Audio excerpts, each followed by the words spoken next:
Hi all, welcome back. Today we are going to discuss about another possibility of writing C program in for loop. So here multiple initialization and multiple increment, multiple condition checking.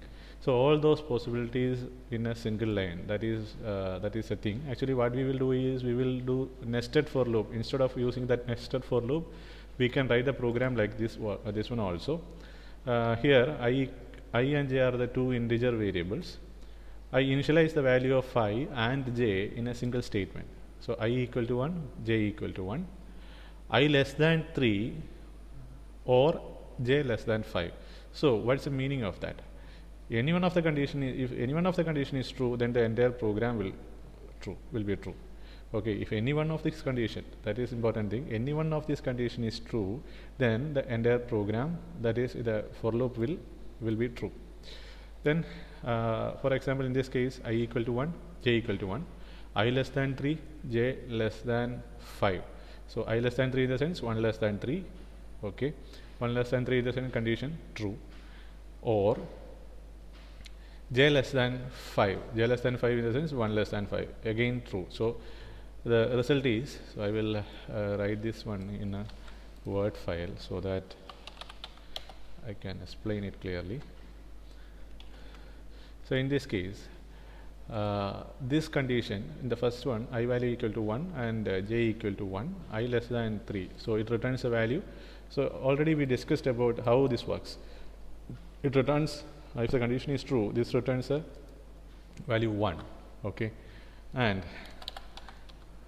this one, that means the first case, I less than j, so the condition is true, okay, and j less than 5, that is 1 less than 5, condition true. So totally the result is what? True. 1 or 1, 1. Okay, so it will print 1 comma 1. Okay, then next I is incremented by 1, j also incremented by 1. So I value equal to 2, 2 less than 3, condition true, so again 1, 2 less than 5, condition true, again 1. So 1 or 1, 1. So I plus plus j plus plus. So it will print the value 2 comma 2.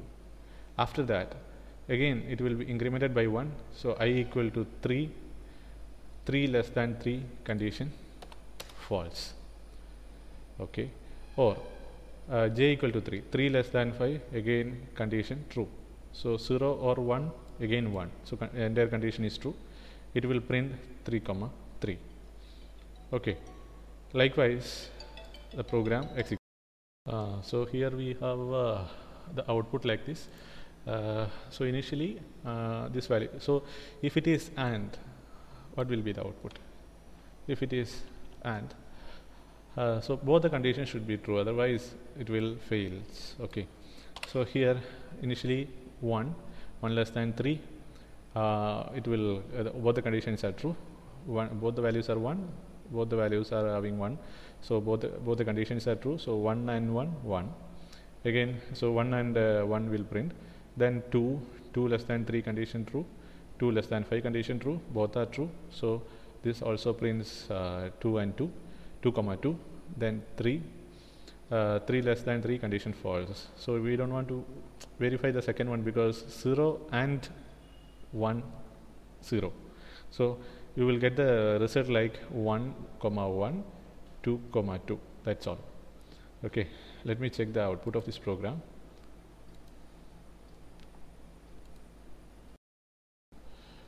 So this is the output for OR operation.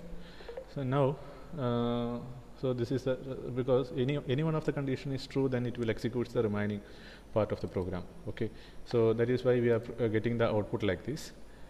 But if I am changing it as AND, okay, let me check what will be the output. Okay, so as I said, 1 comma 1, 2 comma 2. If the value of I equal to 3, then this condition is false. So once any of these condition is false, then the entire condition will false. So that is the output of this kind of a program. Thank you for watching.